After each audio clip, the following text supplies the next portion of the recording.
हाँ जी, कैसे हैं आप सभी? स्वागत है आप सभी का चाय और कोड में और आज आपको लेके चलेंगे हम जो क्रोम है उसके डेवलपर टूल्स के प्रो सेक्शन के अंदर। बड़ा इंटरेस्टिंग सेक्शन होता है, बहुत ही मज़ा आता है। लेकिन उसमें जाने के लिए हमें कुछ कमेंट टारगेट भी लगता है। ज़्यादा कमेंट टारगेट नहीं, सिर्फ 200 कमेंट्स और स्पेशली ये जानना चाहेंगे कि कहाँ से आप इस वीडियो को देख रहे हैं और डेवलपमेंट की किस जर्नी पे है। सीख रहे हैं, कुछ एप्लीकेशंस बना ली है या प्रोडक्शन में चले गए हैं? कमेंट सेक्शन में ज़रूर बताइएगा। जानना अच्छा रहता है ताकि हम और वीडियोज़ उस हिसाब से प्लान करें। आपके लिए 1 मिनट लगता है सिर्फ़ एक कमेंट्स में, लेकिन हमारा पूरा दिन अच्छा हो जाता है कि अरे वाह! किसी की हेल्प हुई इन वीडियोज़ से। तो ज़्यादा कुछ ऐसा डिटेल है नहीं, सीधे ही आपको लेके चलता हूँ। वीडियो थोड़ा-सा शॉर्ट ही रहेगा बट आपको बड़ा ही मज़ा आएगा इसके अंदर। तो हाँ जी, हम हैं एक वेबसाइट पे, ये now.gg करके एक वेबसाइट है जहाँ पे इस तरह के गेम्स वगैरह चलते रहते हैं। इस क्रोम टूल्स को जज करने के लिए आपको कुछ ना कुछ एनिमेशन या फ्रेम आपकी वेबसाइट पे ऑल टाइम रेंडर होता हुआ चाहिए, वरना इनको समझना थोड़ा-सा मुश्किल हो जाता है। मुझे यही फर्स्ट वेबसाइट दिखी, मैंने सोचा यही ओपन कर लेते हैं। तो अब हमें पता है कि हम इंस्पेक्ट टूल्स में जाते हैं और हमारे पास कई टूल्स यहाँ पे आते हैं। कंसोल, सोर्स, नेटवर्क, परफॉर्मेंस, ये सब आपको यहाँ पे दिख जाते हैं कि ठीक है, लोकल मैट्रिक्स और ये सब।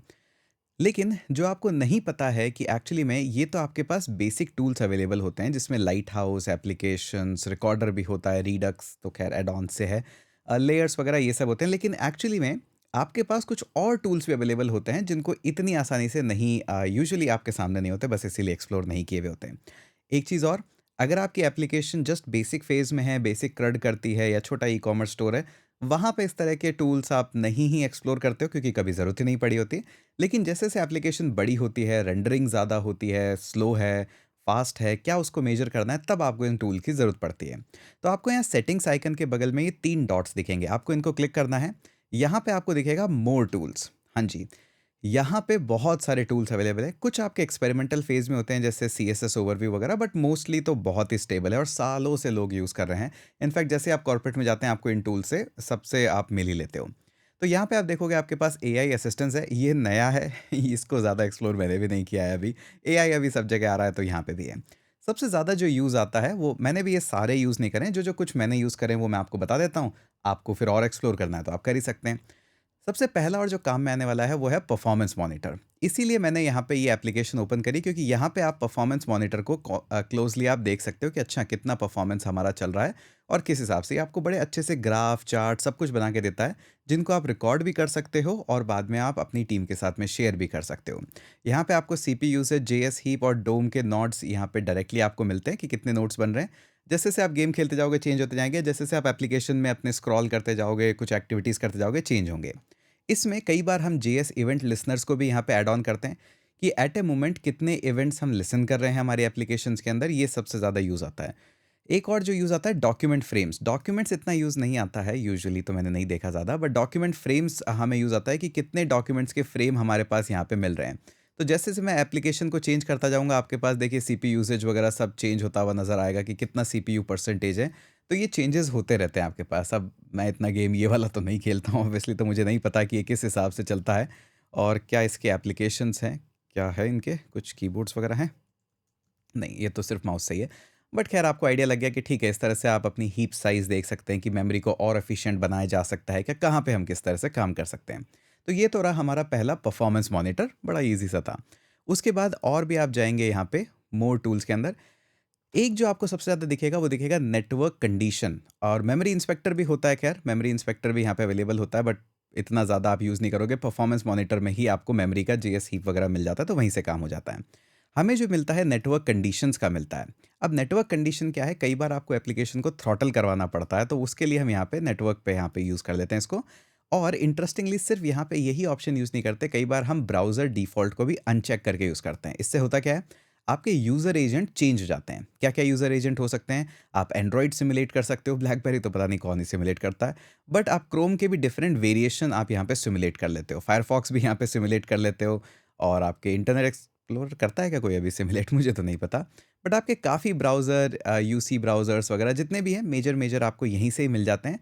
तो कई बार जब एप्लीकेशन में रिपोर्ट आते हैं, बग आते हैं कि मेरे एंड्रॉइड के ब्राउज़र में नहीं चल रहा है या फायरफॉक्स में नहीं चल रहा, या फिर क्रोम विंडोज़ के अंदर नहीं चल रहा, तो आप डायरेक्टली यहीं से स्विच करके यूज़र एजेंट और अपनी एप्लीकेशन को गो थ्रू कर सकते हो और वहाँ से आपको मिल जाता है काम। खैर इसके लिए तो बड़े-बड़े स्टार्टअप्स भी अवेलेबल है, बट अपना काम यहाँ से हो जाता है, तो ये वाला एक काम हम कई बार यूज़ करते हैं।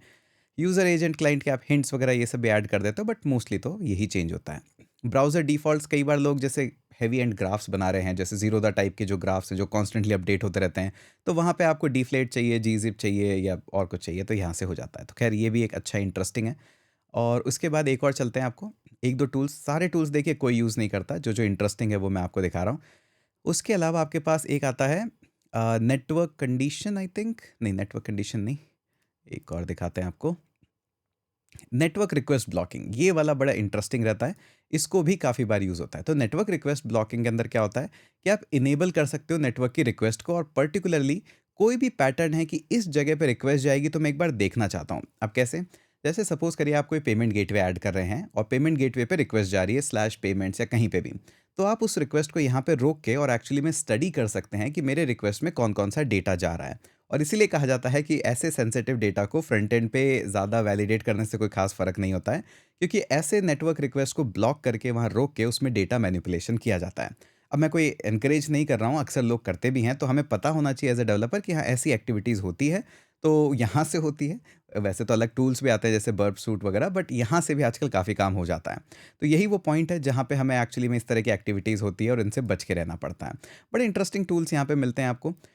एक जो रिसेंटली क्रोम के अंदर अभी इंट्रोड्यूस हुआ है, वो है हमारा सीएसएस ओवरव्यू। अब ये क्या करता है, इसकी पहले वेबसाइट्स होती थी बहुत सारी सीएसएस ओवरव्यू की, मैं आपको दिखाता हूँ। तो यहाँ पे क्या है कि आप कैप्चर करते हो जैसे सीएसएस ओवरव्यू, तो आपको पूरे कलर्स की इन्फॉर्मेशन, फ़ॉन्ट्स की इन्फॉर्मेशन, ये वेबसाइट कौन से फ़ॉन्ट्स, कितने फ़ॉन्ट्स, क्या-क्या यूज़ करती है, अनयूज़ डिक्लेरेशन कुछ है क्या, मीडिया क्वेरीज़ कितनी है, कितनी बार एक्चुअली में वो हिट हुई, ये सारी भी इन्फॉर्मेशन मिल जाती है। जो लोग प्रो सीएसएस हैं, जो प्रो एनिमेशंस वगैरह को हैंडल करते हैं, वो डेफ़िनेटली उनके लिए बहुत यूज़फुल रहेगा यहाँ पे। और भी बहुत सारे टूल हैं, लेकिन हर किसी की लाइफ़ में कुछ ही पर्टिकुलर टूल्स हैं जो आप यूज़ करते हो, कुछ ही यूज़ नहीं करते हैं। एक इंटरेस्टिंग फाइनली आपको मैं बताता हूँ, जो कि एक्चुअली में अगर आप कुछ बिल्ड कर रहे हो ना प्रोफ़ेशनली, आपके लिए बहुत ज़्यादा यूज़फुल होने वाला है, अगर आप उस लेवल पे बिल्ड करते हो, जो कि है वेब ऑथ एन। अब ये क्या करता है, ये इंटरेस्टिंग है। अक्सर तो लाइफ के अंदर ना कम ही ऐसे मौके मिलते हैं जब आप इस लेवल का सेटअप डिज़ाइन करते हो, इस लेवल के ऑथेंटिकेशंस आप डिज़ाइन करते हो। यूजुअली हम basic authentication with Google, with GitHub या फिर ज़्यादा से ज़्यादा एसएसओ इम्प्लीमेंट कर लेते हैं, वो भी काफ़ी एज के बाद आता है। लेकिन ये वाला ऑथेंटिकेशन रेयरली आप यूज़ करते हो। अब जैसे आप इसको इनेबल करते हो, तब आप देखिए आपके पास सीटैप और U2F आ जाते हैं आपके पास में। अब ये होते क्या हैं? इसके लिए अगर आप कमेंट सेक्शन में बताएँगे तो आपको डेफ़िनेटली वीडियोज़ हम देंगे। बट एक्चुअली में आप अपनी काफ़ी कीज़ सिमुलेट कर सकते हो कि आपकी कीज़ कई बार यूएसबी प्लग इन करके फिर ही ऑथेंटिकेशन, हाँ जी, ऐसे लैपटॉप्स होते हैं, यूएसबी की इनेबल करते हो तभी आपके लॉगिन्स होते हैं। तो बहुत सारे हैं, इंटरनल भी हैं, बहुत सारी चीज़ें हैं, तो इनके लिए कैसा ट्रांसपोर्ट है, इसको आप सिमुलेट कर सकते हो। हाँ जी, ये बहुत ही रेयर केस में यूज़ आता है, बट अगर आप क्यूरियस हो टोटली कि मुझे तो प्रोग्रामिंग के बारे में और कंप्यूटर्स के बारे में मैं क्यूरियस रहता हूँ, तो डेफ़िनेटली हर किसी को एक बार सीटैप और यू2एफ देखना चाहिए। इन वीडियोज़ पे देखिए ज़्यादा व्यूज़ तो आने वाले हैं नहीं, अगर मैं बना भी दूँगा सीटैप और इनके बारे में, तो बेटर है आप ही एक्सप्लोर कर लो, वरना वो वीडियोज़ होगा 10 व्यूज़ होंगे उस पे, कोई ख़ास उसमें सेंस है नहीं। बट हाँ, कहने का मेरा मतलब ये है कि इन टूल्स के अंदर बहुत सारी हिडन इन्फॉर्मेशन और बहुत कुछ आता रहता है, और ज़्यादातर सब कुछ यहीं पे आता है, यहीं पे हमारा रिकॉर्डर आता है, सब कुछ आता है। सबसे ज़्यादा जो आप रहोगे वो परफॉर्मेंस मॉनिटर के अंदर रहोगे, कभी कभार मे बी मेमोरी इंस्पेक्टर में रहोगे, बट मोस्टली सब परफॉर्मेंस मॉनिटर के अंदर ही रहते हैं। यहीं से हमारे सारे काम होते हैं। खैर, ये जो लिस्ट है पूरा और चेंज होती रहती है आजकल, तो एआई असिस्टेंट्स भी आ गया है कि आप यहीं पे चैट कर सकते हैं। एआई असिस्टेंट्स आप इसको टर्न ऑन कर सकते हैं। एआई इनोवेशन कंसोल के आपको इनसाइट्स मिल जाते हैं। मैं इसको ऑफ ही रखता हूँ क्योंकि ट्यूटोरियल्स वगैरह में कई बार ये बॉदर करता है। बट जस्ट टू से कि हाँ जी, ये सब अवेलेबल हैं और आपके लिए आप इज़िली इनको देख सकते हैं। तो बस यही था, एक छोटा-सा वीडियो, ज़्यादा बड़ा वीडियो नहीं है, बट आपको एक न्यू हिडन जेम बताने के लिए था कि हाँ, इस तरह से आप अपनी एप्लीकेशन की परफॉर्मेंस देख सकते हैं। कितनी अच्छी आप जावास्क्रिप्ट लिख रहे हैं, कितना अच्छा आप रिएक्ट का कोड लिख रहे हैं, वो सब परफॉर्मेंस में शो होता है, और बड़ी कंपनियों में सब जगह ये मेजर होता है। जब भी ऐसा लगता है कि यार एप्लीकेशन फास्ट नहीं है, लैग कर रही है या कुछ इश्यूज़ हैं, यहीं पे जाके सब चेक करते हैं, यहीं पे जाके सारी टेस्टिंग होती है। ठीक है? तो बस एक छोटा-सा वीडियो था, उम्मीद है आपको अच्छा लगा होगा। मिलते हैं आपसे अगले वीडियो में।